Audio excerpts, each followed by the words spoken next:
Good afternoon, guys. We're the team from the University of Melbourne, and we're presenting our solution to the privacy issue. And the way we see it is privacy, or agreeing to privacy conditions, has become a habit, it's become instinctive, it's an automatic click and collect, and what we're suggesting is a kind of speed hump or a nudge to make that from a System 1 type thinking into System 2. But firstly, I'd like to introduce you to Susan. Susan's an everyday Australian. She's 33. She lives in the inner suburbs of Melbourne, and in her spare time she enjoys long walks on the beach. But unfortunately for Susan, like many of Australians, there's a large intention-action gap, and particularly when it comes to her privacy sharing of her private data. So firstly, we see that she has privacy concerns, when in reality she's quite happy to give away her data relatively easily. Secondly, she wants to understand how her data is being used, when in reality she rarely reads any privacy or terms and conditions for services that she signs up, like many Australians.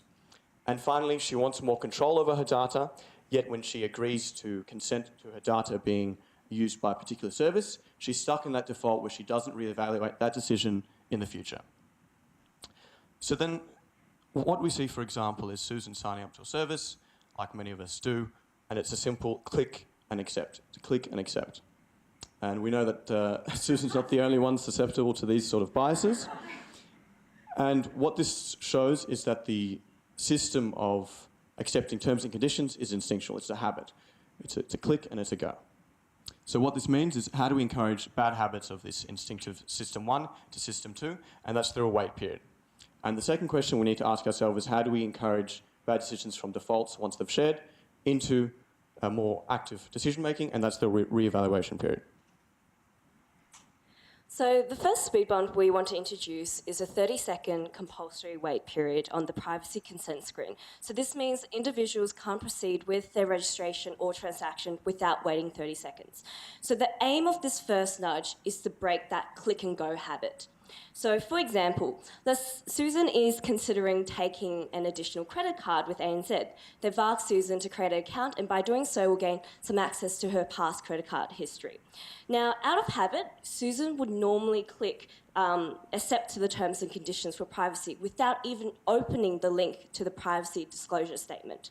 However, with this compulsory wait period, the privacy statement will be on her screen for a compulsory 30 seconds, and there'll be a notification for her to take her time reading. Susan now feels more obliged to acknowledge the privacy statement disclosure. In order for her to continue to use the service. It also helps Susan actually evaluate whether she does have strong preferences to use the service given the additional wait period. So the nudge is effective and important in 3 ways. Firstly, it slows down the decision-making process. Today, when people click and go in regards to their privacy terms and conditions, they're engaging with their System 1. This is the brain's fast, automatic approach. This is because it's become a habit for us to skip our privacy conditions statements without much thought. By having a compulsory wait period on the consent page, we're nudging people to engage with their System 2. We're giving them the impression that privacy consent shouldn't be a fast decision out of habit. It's a decision that takes time and careful consideration. Secondly, it helps people enjoy the privacy statement design improvements. So in order for people to actually reap the benefits of more transparent, more concise privacy terms and conditions, well, we need to break them out of this click and go habit and actually make them stop and look. This is why this nudge is quite critical and complementary to all the sort of design improvements that on privacy statements that other teams have also presented today. Thirdly, it's going to encourage more informed and active data sharing. So once a person starts actively considering their privacy statement in their wait time, they're transitioning from passive to active decision making, and therefore they're becoming less reliant on heuristics and availability bias. Now, the issue with any sort of initial privacy consent form is the issue of genuine informed consent. How do we know that a consumer has given genuine informed consent? Because many individuals are not familiar with this kind of data, this kind of information, and can simply not contextualize how this data could be used. So no matter how transparent, how simple, how easy to use this consent form is, genuine consent for a lot of people is simply impossible. So this is where our second speed bump comes in, a 30-day reevaluation period. So what it does is, after 30 days of using this service and having consented, we force consumers to reconfirm their data options. But now in a sort of new context and a new understanding of exactly how their data is being transformed, how their data is being used in services, how their data is not being used. So this is simple, but it gives consumers an enhanced understanding of how their privacy choices are being translated into product services and how it's not being translated. So for example, let's say Susan on her financial management app decides to share her credit card repayment and transaction information. Then she sees that this app is now using that to offer her alternatives on credit cards and more tailored to her needs. Now at reevaluation, she might be more comfortable with her initial decision, maybe less comfortable. Maybe she didn't make that decision in the first place, and now she trusts the app more, and she's more willing to share. Either way, she's a lot more informed, and we've doubled down on this concept of genuine informed consent. There's also a second purpose behind this speed bump, and that's to kind of break this default bias.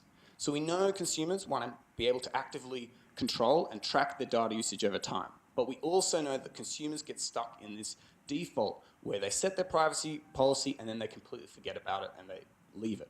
So the idea is to break this set and forget default and make it easier. So it should be as easy to withdraw consent for consumers as it is to give consent. And generally, this helps to promote long-term, thoughtful, and informative behavior regarding privacy choices. Okay, so dealing now with some issues of implementation. The first thing is to say, we've heard a lot of teams talk about reducing hassle factors, and obviously making people wait for 30 seconds is a substantial hassle, potentially a substantial hassle factor in actually signing up to a service. We think that consumers are in general willing to wait for services with much lower values than the types of services we hope would be offered under open banking. So for example, I'm willing to wait 30 seconds on a YouTube ad to watch a video of Theresa May dancing, right? The second thing is to say is that uninformed consent isn't really true consent, and it's just not true that if someone's accepting the privacy policy without having read it, that they're actually understanding what's going on and giving proper consent. If firms are making their money off essentially people not knowing what's happening to their data, that shouldn't be allowed under open banking. The second is in terms of feasibility. We think it's much, much easier than a lot of the other nudges that have been presented today. That is to say that specifically all we require is essentially that firms add a waiting time and basically represent their consent form. We think that makes it much easier to implement and much less costly to government. We don't need to build apps. We don't need to make videos. In terms of effectiveness, we think that outcome variable is obviously hard to test in a randomized controlled trial. We've got a number of other alternate variables that we're happy to talk about in questions. Lastly, we think it's really easy to scale to other aspects of the consumer data right. We can do this very easily with other different types of products and services. So then in conclusion, we have these bad habits and we have these bad defaults, and we're going to break them up using speed bumps, and we think that that's ultimately going to be leading to more active decision-making and better decision-making for consumers when it comes to their privacy.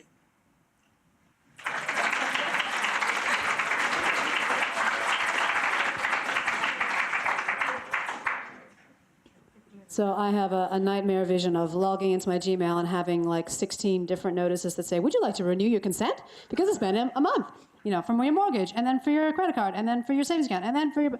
And why is this a good thing necessarily? I mean, the opportunity cost of the consumer's time is huge. If you're talking about 25 million Australians having to do this, wait around, blah, blah, blah, I mean, how much productivity are we losing from that?